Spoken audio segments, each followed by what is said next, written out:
An balima kunnafoni cakɛlaw bɔlɔlɔ matrafabaw n'o ye internet ye aw ni ɲantuma aw bisimila maliweb.net ka don kibaru kɛnɛ kan. Bisimila Joliba TV News ale jabarani ka an b'aw bisimila radio Joliba fana fiɲɛ siraw kan ni kunnafoni di sira fila ye limanaw min bɛ tali kɛ an sigikun de ka kunnafoni di aw ma fɔ aw sigiyɔrɔ la an minnu bɛ ka lamɛn an minnu bɛ ka lajɛ diɲɛ fantan ani naani bɛɛ lajɛlen an b'aw fo dantɛ foli min na kunnafoni di gafew bɛ bɔ don o don an bɛ kɛnɛ kan ka lakali aw ye bamanankan na kunnafoni di sɛbɛn ninnu bɛ sɛbɛn nanzarakan de la an y'a kanu ka ye nin kɛnɛ in kan limanaw ko min ma kunnafoni di gafew waati ka se ka lakale aw bɛ se ka faamuya sɔrɔ jamana kunnafoni taabolo la cogo min na o la an bɛ aw bɛɛ lajɛlen fo aw minnu sigilen bɛ ka waati kɔnɔ gafew la caman bɔra bi minnu bɛ tali kɛ bakurunbaw la an bɛna lajɛ k'an da don dɔw bakurunbaw la ka sɔrɔ ka don a kɔnɔna la ka walawala aw ye ka jira k'a fɔ min ye farafinna tilebiyanfan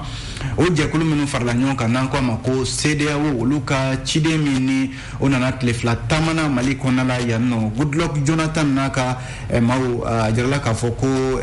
wulila ni kuma min ye bi ni o kɛlen don ka CEDEAO yɛrɛ jɔrɔ kosɛbɛ Mali kɔnɔna la yan o de ye kalataw ka se ka labɛn a waati la l'histoire yi i da don a la an bɛna kuma kan sisan min ye kunnafoni di sira wɛrɛw ye le canard déchaîné ale y'a jira k'a fɔ a ka jaw ale ka jaw bɛ kuma a n'a kɔrɔ bɛ ɲɔgɔn na ko min bɛ tali kɛ waati min na ni Forsat limanaw ale bɛ fɛ ka sanayɛlɛ sɔrɔ Mali kiri kan sabu marifatigi o ni bololankolon tɛ kelen a jirala k'a fɔ Forsat ma o ye waleya min kɛ o don ko ni o kɛra sababu ye u ka ɲɛmaa don u taara o jagoya sama ka bɔ kaso la limanaw k'a bɛna fɔ u yɛrɛla sariya sanfɛ canard déchaîné y'i da don a la an bɛna an da don o fana na sisan min bɛ tali kɛ ECHO ale fana y'a jira k'a fɔ halisa o finitigila kelen ninnu n'o ye force spéciale minnu bɛ farafin jamanaw kɔnɔna la Mali ale ni an kɛrɛfɛ jamana ninnu a jirala k'a fɔ nin force spéciale ninnu limanaw ni a bɛna fɔ u bɛ ka u kɔni u labɛnna kɛlɛ de kama nka ɲininkali kɛlɛ don n'a sɔrɔla ninnu labɛnnen tɛ coup d'état de kama sabu a force spéciale ninnu kɔsa in na minnu bɛ ni u ye fangadaraki kɛ kɛrɛnkɛrɛnnenya Mali la ani Laginɛ jamana kan an bɛna an da don a la ECHO ka kuma don min ye pɛlɛnkan ye ale y'a jira k'a fɔ politiki ɲɛmaa damadɔ bɛ yen nɔ olu bɛ se ka kɛ jamanakuntigiw ye ni kow taara u taabolo la ko nka a jirala k'a fɔ gɛlɛya dɔ bɛ u nɔfɛ limanaw u bɛ se ka kɛ gɛlɛya wɛrɛw ye min bɛ se ka kɛ ko yɛrɛ ye min bɛ sira da u ɲɛ jamanakuntigi kalata nata ninnu na min ye Soir de Bamako ye ale daɲɛ fɔlɔ la a y'a jira k'a fɔ ko min ye dɔngɔnɔw ka kulu min bɛ yen n'o ye Dana Ambasagu ye ale kɛlɛcɛ ɲɛmaa Yusuf Toloba ale ye wele bila jamana faamaw ma ko danaya tɛ olu ni jamana faamaw cɛ bilen sabu waleya min bɛ ka kɛ an ka finitigiw fɛ ka ɲɛsin dosow ma o t'a jira ko danaya bɛ olu de ɲɔgɔn cɛ k'a sɔrɔ u bɛɛ lajɛlen ka baara de ye kelen n'o ye bamacimaw kɛlɛli ye nin waati in na limanaw min ye ɲɔgɔn sirifike ale kumana kɛrɛnkɛrɛnnenya la CEDEAO ka ciden minnu nana Mali kɔnɔna la yan k'u b'a min ɲini CEDEAO maaw fɛ o ye k'a fɔ u ka gouvernement in to yen dɔ ka fara a kan walasa baara min kalifaraw la u ka se ka se a dan na limanaw min ye indépendant ye fo ka taa se kunnafoni di wɛrɛw ma a jirala k'a fɔ min ye Bamakɔ maire ba ye ni o ye Adama Sangare kunungo k'ale bilala cour d'assises maaw fɛ sabu ko sariya min wulila a nɔfɛ n'o maa bɛ se k'a fɔ ko sɔsɔli kɛra a taabolow la ko min ye Adama Sangare ale bilala ka bɔ kaso la kunungo yɛrɛ an bɛna an da don a la sisan limanaw ka don fasili sɛbɛn kɔnɔna la ka walawala aw ye an b'a daminɛ ni jamana ka fasili sɛbɛn l'essor ye ale kumana a y'a jira k'a fɔ ko cɛmancɛ fanga min ni an b'a a kɔnɔna la nin waati in na a jirala k'a fɔ min bɛ farafinna tilebiyanfan jamanaw bɛ ɲɔgɔn sɔrɔ kuluba min kɔnɔna la ni o ye communauté économique des états de l'Afrique de l'Ouest CEDEAO bakurunba la ale ka ciden min ye tile fila taama kɛ Mali kɔnɔna la yan nɔ kunungo yɛrɛ taama in kun cɛra Goodluck Jonathan ko ani jamanakuntigi colonel Assimi Goïta yɛrɛ sigira ka hakilila falen-falenw kɛ min bɛ tali kɛ kunungo yɛrɛ a bisimilala kulubakaw fɛ yen nɔ Goodluck Jonathan hali ani minisiri ɲɛmaa n'o ye Shogel Kokala Mayiga fo ka taa se an ka politiki tɔnw ani jamanaden minnu bɛ yen n'o ye jamanaden gansanw ye minnu bɛ ɲɔgɔn sɔrɔ société civile kɔnɔna la ani ninnu bɛɛ lajɛlen ye hakilila falen-falenw kɛ min ye Goodluck Jonathan ka kuma kɛra mun ye ko waati in tɛna kɛ waati ye ka se ka kumaw fɔ n'o ye déclaration baw ye kumabaw k'olu fɔ ko nka waati in dabɔlen do de waleyaw ka bila sen kan maaw ka min ye o tɛ dɔwɛrɛ ye o limanaw CEDEAO jɔnkan de ye ani CEDEAO kalenkan ye ko malika camancɛ fanga min ni a jala k'a fɔ kalo 18 de dira a ma ni o kan ka kuncɛ ni kalataw ye min bɛ tali kɛ février kalo natɔ yɛrɛ san 2022 Goodluck Jonathan ko olu sigimɛ ka Mali kɔnɔ ni min ye o ye u ka jamanakuntigi sigi min sugandira jamanaden bɛɛ lajɛlen fɛ bɛɛjɛ fanga kɔnɔna la ka se ka jamana yɛrɛ kuntilenna minɛ ka se ka jamana in bɔ gɛlɛya in kɔnɔna la min bɛ tali kɛ CEDEAO kɔfɛ ko Mali yɛrɛ kɔnɔna la yan a jarala k'a fɔ hali politiki tɔnw bɛ yen diinɛ ɲɛmaaw ani jamanaden gansan dɔw bɛ yen minnu bɛ CEDEAO fana ka nin hakilila in nɔfɛ Issa Dembélé ale de ye fasiri in kɛ l'essor kɔnɔna la ni Issa Dembélé y'o fɔ ale essor kelen kɔnɔna la Abubakar Traoré ale fana nana kuma o CEDEAO kelen ka wulikajɔ la Mali kɔnɔna la yan ko taama min kɛra CEDEAO maaw fɛ Mali kɔnɔna la yan nɔ ko u ye foli ta ka ɲɛsin gouvernement ma ko caman bɛ u sigilen don k'u kɔnɔ gouvernement fɛ nka baara dɔw fana bɛ yen olu kɛra u ye foli ta ka da minnu fana kan o dɔ bɛ tali kɛ jamanakuntigi kɔrɔ min n'ale tun bɛ camancɛ fanga kunna Bandaw a n'a ka ministre ɲɛma n'o ye Muktar Wani ye olu bilalen min kɛra CEDEAO ye foli ta ka ɲɛsin o fana baara ninnu ma fo ka taa se a jirala k'a fɔ n'i ye jateminɛ kɛ ko CEDEAO ko baaraw tɛ yen kɔni bi u bɛ se ka bolomada min kan baara minnu ni maa bɛ se ka i jigi da o kan k'a fɔ ko nin ye kalataw labɛntɔ ye o de y'a to CEDEAO ka ciden u ye ladilikan di kɛrɛnkɛrɛnnenya la min ye jamana faamaw ma k'u ka kalataw labɛn nka limanaw ale l'essor kelen kɔnɔ ministre min bɛ yen n'ale de bɛ an ka jamana kura dilanli ko la n'o ye refondation ye min ye Ibrahim Ikasa Mayiga ale ni CEDEAO maaw ka ɲɔgɔn ye min kɛra o dongo a jarala k'a fɔ ko kɛnɛ in ka yen nɔ min bɛ tali kɛ Ibrahim Ikasa Mayiga yɔrɔ ni waati na samasamani bɛ baara min nɔfɛ o de ye jɛrɛba min kan ka kɛ n'o ye Assise nationale de la refondation ye fo ka taa se organe unique de gestion des élections ni jɛkulu fila in limanaw baaraba fila min n'a bolodalen don ni camancɛ fanga ɲɛmaaw kan ka u sigi a ko kunna a baara kan ka kɛ nka politikimaw ni diinɛ ɲɛmaaw caman bɛ yen olu y'a jira k'a fɔ ko nin bɛna kɛ baaraba ye min ni a tɛna masɔrɔ kalo 6 tɔ in kɔnɔna la camancɛ fanga kɔnɔna la a jala k'a fɔ nin waati in na min ye lieutenant colonel Abdoulaye Mayiga fo ka taa ministre min bɛ yen n'ale bɛ administration territoriale kunna ani Ibrahima Ikasa Mayiga olu ni politiki tɔn ye ɲɔgɔn ye nin ko kelen in kunna centre international de conférence de Bamako la ntɛnɛn tɛmɛnen in na a kɛnɛ kan min ye politiki tɔn in n'a fɔ ko fɔ yɛlɛma fo ka taa se CODEM ani PRVM fasoko fo ka taa se M5 RFP jɔkulu ma olu bɛɛ lajɛlen tun bɛ centre international de conférence de Bamako la a donni kama limanaw ni dɔw ka fɛlɛ ye ko ka jɛrɛba min bɛ yen ni maliden bɛɛ kan ka ɲɔgɔn sɔrɔ a kɔnɔna la Assise nationale de la refondation nka dɔw fɛlatɔ ye dɔw y'a jira k'a fɔ ko olu bɛ min ɲini jamana faamaw fɛ u k'u pan nin baara ninnu kunna wa hali organe unique de gestion kelen min filɛ nin n'a bɛna sigi limanaw k'u pan kunna u ka fanga don minnu jɛkulu min bɛ yen n'ale bɛ kalataw labɛn n'o ye seni ye u ka fanga don o la nka Ikasa Mayiga ale ka jaabi nana kɛ mun ye nin bɛɛ lajɛlen la a ko laɲini minnu filɛ nin laɲini ninnu caman ka hakilila de ye ko baaraw tɛna se ka bɛn ni waati ye ko nka ale bɛ min fɔ minnu bɛ k'a fɔ Assise nationale de la refondation kana kɛ ko nka ni jamanadenw ye waati di u yɛrɛ ma foyi tɛ se ka kɛ kɔrɔtɔ kɔnɔna la fɛn fɛn bɛ yen n'a baara bɛ ka kɛ sisan jamana ɲɛmaaw sigin bɛ ka ko de lajɛ hakilisigi yɛrɛ la ani ji ɲɛma jɔlen na walasa baara ninnu bɛ se ka kɛ n'o tɛ n'i ye baara ninnu girin-girin an bɛna tila ka taa an sigi o ko kɔrɔtɔlen o gɛlɛyaw de kunna tuguni ko minnu b'a la ko seni fanga ka don o la ko hali ni organe unique de gestion des élections kelen a bɛɛ lajɛlen o fɛn kelen de ye a bɛɛ y'o labɛn kelen de ye munna fɛn kelen tɛ ta bɛɛ bɛnna min kan baara ka se ka di o ma limanaw kalataw ka se ka labɛn Bɛnba Bilen Dunbiya ale fana de ye nin fasiri kɛ l'essor kɔnɔna la bi sɔgɔmada in na limanaw aw bonya bi nin kunnafoni na n'an bɔra yen nɔ an bɛ don fasidi sɛbɛn le canard déchaîné kɔnɔna la o la canard déchaîné ale kumana limanaw an ɲɛ bɛ canard déchaîné ka jaw la ale ka jaw na a kɔrɔ bɛ ɲɔgɔn na ja min bɛ yan o ye a bɛna fɔ kaso dɔ de da don kaso min ni limanaw canard déchaîné ka ja in na an ɲɛ bɛ finitigiw de la nin bɔ bɛ polisiw de fɛ a bɛɛ lajɛlen marifa b'u bolo limanaw bɛɛ bɛ ka marifa de ci i tulo bɛ marifa mankan de la fan bɛɛ lajɛlen fɛ katatatata fan bɛɛ lajɛlen nka polisi dɔw y'u kanto limanaw n'i ye ja in lajɛ ani min bɔlen don o ye de k'a fɔ o dongo juma tɛmɛnen na polisi minnu ni olu taara Bamako kasobonba da la ka mankan ci ka marifaw ci ko fo u ka ɲɛma n'o ye Forsyth ɲɛma ye limanaw ko ka ale bɔ kaso la ka sɔrɔ dun kiri de wulila a nɔfɛ ko ka a bila kaso kofɔlen na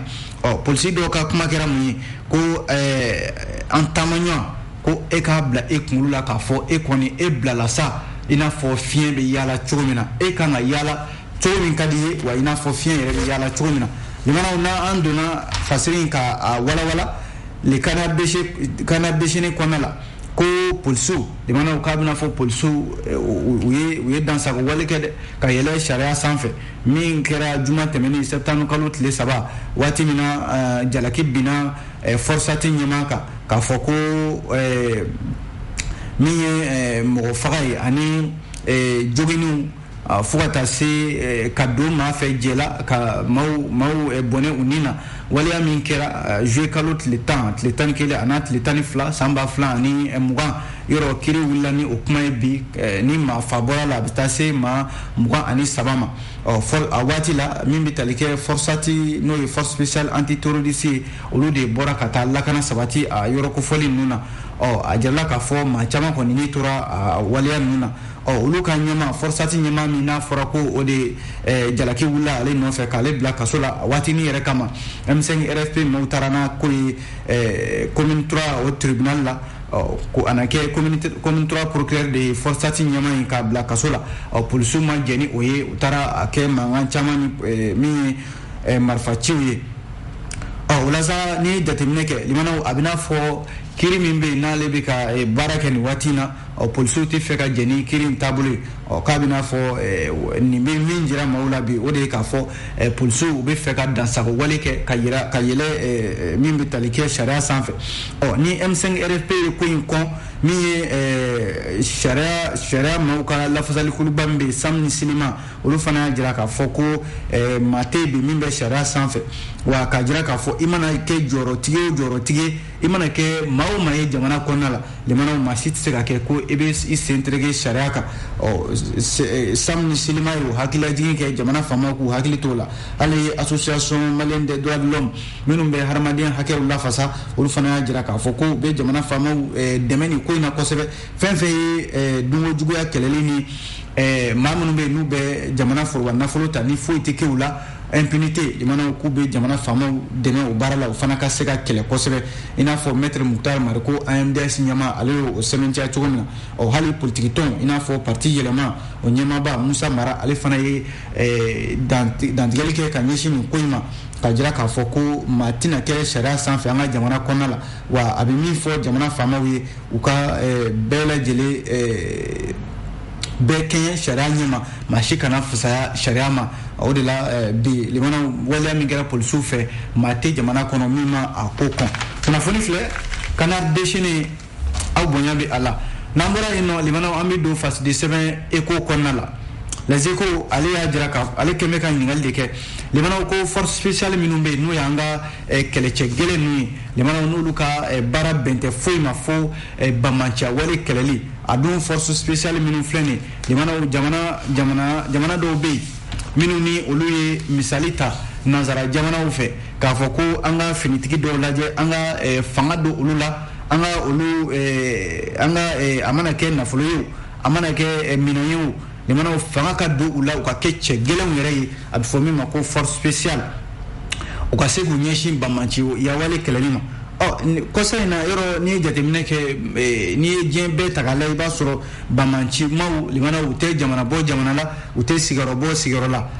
min ye nanzara jamanaw ye olu de ye o ko lajɛ ka u ka kɛlɛcɛ dɔw minnu n'a bɛ f'u ma ko force spéciale k'olu sigi a na kɛ farafin jamana dɔw i n'a fɔ Mali anw fana ye an sen da o sendannɔ na sabu a ɲɔgɔnna waleya ye anw sɔrɔ min ye masikalo tile 7 san 2015 waati min na min ye hôtel Biblos yɔrɔ bamancimaw ka walejugu tara ka ɲɛsin ɲɛ ma u tɔgɔlo tile 7 san 2015 Sevarekaw fɛ yen nɔ min bɛ tali kɛ o wale commando dɔw bɛ yen min ye n k'a fɔ terroriste ye olu fana taara wale jugu ta ka ɲɛsin o yɔrɔ kofɔli ma a waati la an ka finitigi maa 5 ani MINUSMA maa damadɔ olu fana fara o ko siratigɛ la a bɛ maa hakili jigin fana novembre kalo tile 20 san 2015 hôtel Radisson Blu limanaw banbaancimaw taara bɛn o dilanjigiso in fana kan a kɛra sababu ye an ka jamana ɲɛmaw u y'u sigi k'u miiri ko an t'a lajɛ an ka finitigi dɔw kɛrɛnkɛrɛn minnu bɛ se ka kalanw kɛ minnu fana bɛ se manamafɛn gɛlɛnw bɛ se ka di minnu ma k'u hakili jo kosɛbɛ minnu bɛ se ka u ɲɛsin nin banbaanciya wale ninnu ma limanaw o bilala sen kan hali laginɛ fana kɛ anw ye o bila sen kan a bɛ fɔ anw ta tɔgɔ ye ko Forsat min ye laginɛ fana ye olu fana ye nin baara in bila sen kan ka se ka force spéciale dɔ bila u ka jamana kɔnɔna la o ɲɛmaya dira lieutenant colonel Mamadi Doumbia ma a waati la u ka jamanakuntigi Alpha Condé ale ye danayaba da nin cɛ in kan kosɛbɛ n'o ye lieutenant colonel Mamadi Doumbia nka limanaw bɔ nana kɛ mun de kalama o ye k'a fɔ nin force spéciale minnu filɛ ni kɛlɛcɛ gɛlɛnw don armée kɔnɔna la limanaw ko ninnu de n'an bɛ fanga jan bɛ u ye sabu kuma bɛɛ i b'a sɔrɔ ninnu de bɛ u bɛ jamana bɛ jɔyɔrɔ min di u ma ka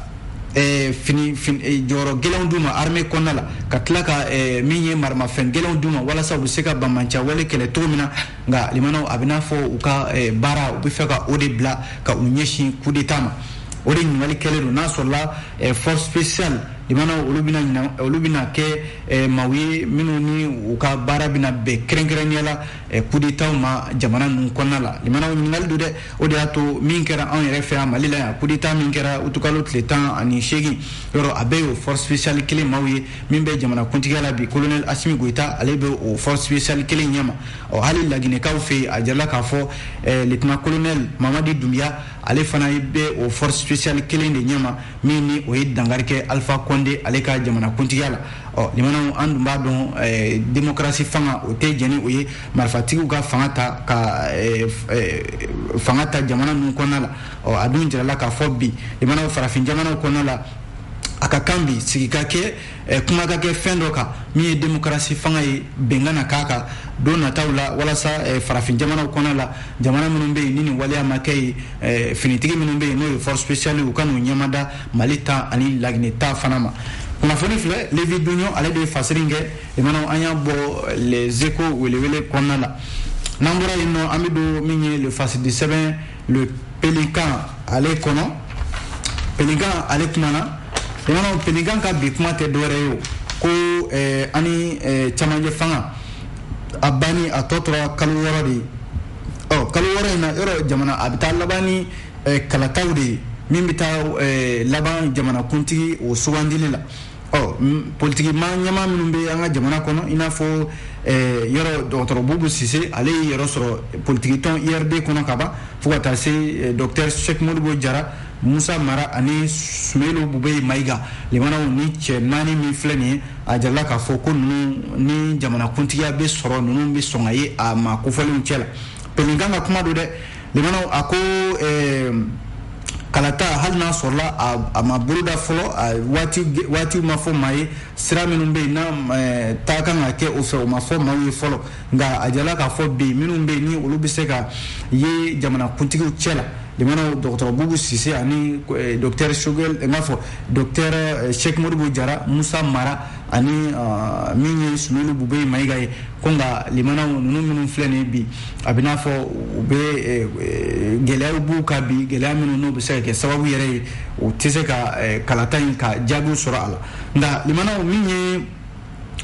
a fɔlɔ Bubu Sise yɔrɔ dɔgɔtɔrɔ Bubu Sise ale de kɛra Ibrahim Bokar Keita ka premier ministre laban yɛrɛ ye nka bi kabi fanga dafirila ale ye yɔrɔ sɔrɔ min ye politiki tɔn URD kɔnɔna la maa tɛ se k'a faamu k'a fɔ politiki tɔn min bɛ yen n'ale de ye Ibrahim Bokar Keita ka fanga kɛlɛ fo ka se a dan na i b'a dɔn ko min ye dɔgɔtɔrɔ Bubu Sise ale ka taa yɛrɛ sɔrɔ o kɔnɔna la nka limanaw nafolo kun mana bɔ yɔrɔ o yɔrɔ i b'a sɔrɔ maaw b'u daden o yɔrɔ la bi ɲininkali yɛrɛ kɛlen don n'a sɔrɔla URD n'a sɔrɔla a tɛ sugu de la a bɛ ka feere sabu min ye URD Bubu Sise kelen k'i yɛrɛ sɔrɔ a kɔnɔ a kɛra sababu ye ka politique tɔn in ka a fara fila ye minnu bɛ yen ni olu bɛ Bubu Sise fan fɛ minnu yɛrɛ bɛ yen ni olu bɛ professeur Saliku Sanogo ale min ye URD yɛrɛ kotigiya b'ale bolo bi hali n'a sɔrɔla a kumana politique tɔn in tɔndenw ni ɲɔgɔn cɛ nka limana o si ma to politique tɔn in dɔw hakililaw olu tɛ ka ɲɔgɔn ye bi dɔgɔtɔrɔ Bubu Sise n'a sɔrɔla ko a bɛ na i kanbɔ URD o tɔgɔ la nka a jirala k'a fɔ hali n'a sɔrɔla a tɔgɔ kɔni ma fɔ waleya kiri wele don ka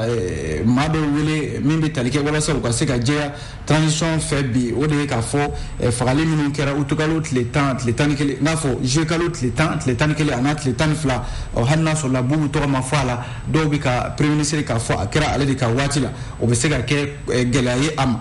min ye docteur Seku Modibo Jara ye yɔrɔ Pelinka ka fɔ la limanaw ale ye maa ye bi maa min ni danayaba b'a kan ale ni jɔn bɛ se ka kɛ fara ɲɔgɔn kan ni o bɛ se ka jama sɔrɔ ka se ka jɔyɔrɔ sɔrɔ jamana kɔnɔ hali ni docteur Seku Modibo Jara n'ale nana kɛ jamana kuntigi ko a ka se ka premier ministre kalifa Musa Mara ma limanaw Pelinka ka fɔ la o bɛ sɔn ka kɛ jamanaden caman bɛ sɔn ka wulikajɔ kɛ ni cɛ fila nɔfɛ nka min ye Sumaworo Bube Mayiga ye limanaw yɔrɔ nin waati na ale bɛ kiri ka bolo ka fɔlɔ n'ale nana kɛ k'a bɔra kaso la limanaw a jɛra ko in na nka Sumaworo Bube Mayiga yɔrɔ jamanaden caman bɛ bi minnu ni olu tɛna sɔn ka tugu Sumaworo Bube Mayiga nɔfɛ k'a sababu kɛ limanaw jama min b'a kɔ fo n'a kɛra a ka politique tɔnw taar'u sigi maa minnu kɔrɔ ka kuma olu fɛ nka k'a fɔ de ko jamanaden caman bɛ nin cɛ in kɔ n'o ye Sumaworo Bube Mayiga ye limanaw ko o tɛna kɛ jamana kuntigi kalata natɔ ninnu na nka maa bɛ se ka sɔnni sigi min ka bi limanaw o de ye k'a fɔ kalata minnu bɛ ka na bi cɛba minnu filɛ nin ye ni olu tɔgɔ fɔra an fɛ sisan olu de bɛ sɔn ka kɛ jamana kuntigiw ye nka limanaw a n'a kɔlɔlɔw fana bɛ ɲɔgɔn na dɛ kunnafoni filɛ Pelinka de ye nin fɔ bi sɔgɔmada in na n'an bɔra yen nɔ an bɛ don fasidi sɛbɛn le soir de Bamako kɔnɔna la soir de Bamako y'a jira k'a fɔ donsow ka tɔnba min bɛ yen ni u k'a ma ko Dana Ambasagu n'i ye jateminɛ kɛ Dana Ambasagu ɲɛma n'o ye Yusufu Toloba ye jɛrɛ dɔ tɛmɛna dɛmɛ tɛmɛnen in na septembre kalo tile 7 kɛrɛnkɛrɛnnenya la ministre min bɛ yen ni o b'an ka tɛgɛ di ɲɛma ni bɛn kunna colonel Ismaila Wage a jirala k'a fɔ a ye jɛrɛ dɔ boloda segukaw fɛ donsow ani finitigiw fo ka taa se min bɛ tali kɛ sigidalamaw ma segukaw fɛ yen nɔ a jirala k'a fɔ jɛrɛ in kɔnɔna la Yusuf Toloba ale de ye jalakiba bɛ jamana faamaw kɔ k'a fɔ ko u bɛ kɔfila jɛgɛya la sabu ko terroriste minnu bɛ yen ni u bɛɛ kan ka fara ɲɔgɔn kan ka olu kɛlɛ olu ye jateminɛ min kɛ o ye k'a fɔ ko Mali armée fan dɔ bɛ yen u bɛ dɛmɛ ta ka ɲɛsin o terroriste kelen ma walima u bɛ olu bɔ ɲɔgɔn na ko a yɛrɛ ka fɔ la ko danaya tɛ olu ni jamana faamaw cɛ bi sabu ko ɲɛmɔgɔ dɔw bɛ yen minnu ye jɔyɔrɔbatigiw ye minnu yɛrɛ ni bamancimaw bɛ bɛnbɛn bɛɛ la limanaw ko de kɛmɛ sababu ye olu yɛrɛ donsow sen tɛ ka fɛɛrɛ foyi sɔrɔ bi bamanciya wale kɛlɛli la yɔrɔ Yusuf Toloba n'a b'a ka cikan ninnu kɛ i b'a sɔrɔ a b'a kɛ jaw de kɔnɔna la video minnu ni maaw b'o ta k'o yɛrɛkɛ bɔlɔlɔw sanfɛ o de ye ja dɔ min ni bɔra Yusuf Toloba a kumana kosɛbɛ a y'a jira k'a fɔ jamana faamaw ale ka jalakiba de b'u kan sabu u tilennen tɛ bamanciya wale kɛlɛli na n'a fɔra ko bɛɛ lajɛlen jugu kan ka kɛ bamancima ninnu de ye ni a fɔra bi k'a fɔ donsow bɛ kɛn bɛ olu yɛrɛ jugu ye a jala k'a fɔ armée yɛrɛ fan dɔ bɛ yen olu ka dantɛmɛwale talen don ka ɲɛsin donsow ma olu dun u b'a ɲini n'a sɔrɔla armée kan ka donsow kɛlɛ f'a ka kɛ sariya kɔnɔna la a ka kɛ karisa jalakira an k'a kɛlɛ nka ka bɛn donsow ka de ko se b'an ye Yusuf Toloba ko tiɲɛna o tɛ fɛn ye min ni olu donsow bɛ don o da fɛ o de y'a to u ko bi u bɛ min lase jamana faamaw ma olu armée wo ani donsow minnu bɛ jamana camancɛ na kɔnfɛla la u bɛɛ lajɛlen ka hamina de ye kelen ye o de ye ka bamancimaw kɛlɛ nka ni armée nana kɛ limanaw bɛ dɔ dɛmɛ ka dɔ to yen Yusuf Toloba ko tiɲɛna olu m'u faamu n'o tɛ ko n'i ye camancɛ fanga lajɛ bi donsow de jɔlen don u jɔyɔrɔ la jamanaden caman bɛ yen bi minnu n'i y'a ye u bɛ lakana kɔnɔ olu donsow de kɛn bɛ ka lakana sabati a ye laɲini min kɛ o de ye k'a fɔ jamana ɲɛmaaw u ka baara kɛ walasa min ye u ka bɔ nin ɲagami kɔnɔna la donsow ani armée u k'u bolo di ɲɔgɔn ma walasa min ye bɛɛ lajɛlen jugu ye n'o ye bamancima ninnu ye u ka fara ɲɔgɔn kan ka olu kɛlɛ ko n'o tɛ ko danaya ba tɛ olu ni ɲɔgɔn cɛ bi kuma ye nin ye an ye nin bɔ le soir de Bamako de kɔnɔ limanaw fasidi sɛbɛn min bɛ yen ni o ye Nouvelle Horizon ye ale kumana Nouvelle Horizon y'a jira k'a fɔ ko min ye ɲɔgɔn sirifikɛ ye n'o ye Buyi Hayidara ye limanaw ale ka laɲini kɛra mun ye yɔrɔ CEDEAO maaw nana u ka cidenya baaraw la Mali kɔnɔna la yan nɔ ɲɔgɔn sirifikɛ ɲɔgɔn ye min tɛmɛna n'a fɔra ko ɲɔgɔn sirifikɛ yɛrɛ ka ciden yɛrɛ o kɛnɛ ka yen nɔ min bɛ tali kɛ Baba Uldo de n'ale de ye ɲɔgɔn sirifikɛ den dɔ ye ale nana ɲɔgɔn sirifikɛ Buyi Hayidara a ka cikan lase cikan in kɔnɔna la limanaw dɔwɛrɛ tɛ o kuma fila foyi ma y'a kɔnɔna la o de k'a fɔ ko Buyi Hayidara a y'a ɲini CEDEAO cidenw fɛ limanaw u ka a lase CEDEAO ɲɛmaw fɛ ko Mali limanaw u k'a lajɛ gouvernement min bɛ yen bi u k'a to gouvernement dɔ ka fara u ka baara kan n'o tɛ ko ni dɔ ma fara transition baara kan limanaw baara min bolodalen don ni cɛmancɛ fanga kan k'o kɛ u ye baara minnu kuntigɛ n'u nana cɛmancɛ fanga kalo 18 min dilen don a ma a tɔ dun tɛ bɛrɛ ye n'a nana tigɛ nin cogoya la baara minnu daminɛna ko a tɛna se ka laban sabu ɲɔgɔn sirifikɛ ni ale ka ci lasera a ka kuma la ko a bɛ san 30 bɔ sisan an bɛ nin lahala in kɔnɔna la foyi sen tɛ ka ɲɛnabɔ cɛmancɛ fanga min ni o nan bɛ o bɛ ka jigiya dɔɔni lase jamanadenw ma ko CEDEAO k'a to cɛmancɛ fanga in a ka baara ka lase hali ni dɔ bɛ fara a kundama kan o de ka kɛ limanaw o de bɛ se ka kɛ hɛrɛ ye Mali ma don nataw la nin ye ɲɔgɔn sirifikɛ ale ka fɛlaw ye an ye min bɔ min bɛ tali kɛ Nouvelle Horizon ale kɔnɔna la limanaw an bɛ fasiri kuncɛ ni l'indépendant ale ka kunnafoniw ye min ye fasidi sɛbɛn in kɔnɔna la a jirala k'a fɔ ko yɔrɔ Adama Sangare Bamakɔ maire ba ale kun minɛna utukalo tile 2 tɛmɛnen na plainte dɔ kama ni o ye Hydro Sahel Mali ale ka plainte dɔ kɛra Adama Sangare kama nka ko yɔrɔ jalaki wɛrɛ b'a kan o ye k'a fɔ yelen ko min ni a fɔra ko Bamakɔ dugu kɔnɔna k'a daminɛ aéroport la ka n'a bila Kuluba o yelen ko olu jalaki binnen don Adama kan o yelenw ma se ka dilan a nafolo bɛ t'i jɔ miliyari 1 ani miliyɔn 80 ɲɔgɔnna de la Adama Sangare nin t'a minɛ ko fɔlɔ ye nin na k'a minɛ ko filanan de ye a bɛɛ lajɛlen nin ko kelen ye nka kunungo a jala k'a fɔ Bamakɔ cour d'appel de ye yamaruya di Adama Sangare min n'a minɛna ko a minɛ cogo ko a ye sariya sɔsɔra a la sabu min bɛ tali kɛ jalaki min bɛna Adama Sangare kan a kan ka minɛ sariya fɛ cogo min na sabu sariya kisɛw de bɛ yen i n'a fɔ article 33 ani article 623 o b'a yira k'a fɔ ko limanaw i mana kɛ police judiciaire ye i mana kɛ maire ye jamanadenw ye sugandi i bɛ yɔrɔ min na i ka sigiyɔrɔ la a man kan fiyewu min ye pôle économique et financier o ka jalaki bɛ i kan i ka taa kaso la nin cogoya la kunungo a jala k'a fɔ cour d'appel ale ye o sariya in de lajɛ sabu avocat minnu ni olu welela indépendant maaw fɛ olu y'a sɛbɛntiya k'a fɔ ko sariya sɔsɔra Adama Sangare a minɛna cogo min na a man ka minɛ ten a minɛ ko fɔlɔ min kɛra hakilila jiginna jamana yɔrɔ a kun bilala a kun ye miliyɔn 120 sara a bilala o la nka a tilala ka minɛ ko kura nin ko kelen in na utukalo tile 2 tɛmɛnen in na kunungo Adama Sangare ana kɛ jalaki binna ka bɔ a ka pewu nin ko siratigɛ kelen in na limanaw ale indépendant kelen in kɔnɔna la min ye Sotiba Aseyi a jirala k'a fɔ ko nin denyɛrɛnin fitinin dɔ ye limanaw kari tɛmɛnen septembre kalo tile 5 nɛgɛ kanɲɛ 16 yɛrɛ wuladanfan min ye commissariat de police min filɛ Sotiba Yaya Ɲanbele ale n'a ka cɛdenw limanaw kunnafoni dira olu fɛ baarakɛden dɔ fɛ n'o ye Awa Jawara ye Sotiba Aseyi la k'a fɔ ko a taara bɔ den fitininin dɔ kan limanaw denyɛrɛnin yɛrɛ a ma dɔn ye dɔnma ye limanaw o ba kɛmɛ ka o fili min bɛ tali kɛ kɛnɛjala dɔ kan ka taa k'a to yen a jala k'a fɔ denyɛrɛnin fitinin fini t-shirtini fitinin dɔ b'a la limanaw pantalon dɔ b'a la a yɛrɛ dalenin limanaw nka foyi tɛ denyɛrɛnin a nin kunna baarakɛden a kɔni ye commissariat de police min filɛ Sotiba Aseyi la a ye kunnafoni da olu tulo kan min ye Yaya Ɲanbele commissaire Yaya Ɲanbele ale n'a ka cɛdenw bolibaatɔ taara denyɛrɛnin ta limanaw k'a bila brigade de mers olu ka bolo kan walasa sariya bɛ se ka den ba a bɛ se ka ɲini cogo min na limanaw waati sera dɛ an bɛ kunnafoni bila nin kan yan an ye nin bɔ indépendant de kɔnɔ ka aw bɛɛ lajɛlen fo k'a waleɲuman dɔn ni Ala sɔnna sini an bɛ ɲɔgɔn sɔrɔ gafe kɔrɔw bɛ bɔ an b'olu lakale aw ye ladira kɔnɔna la a k'an bɛn diɲɛ waati wɛrɛ.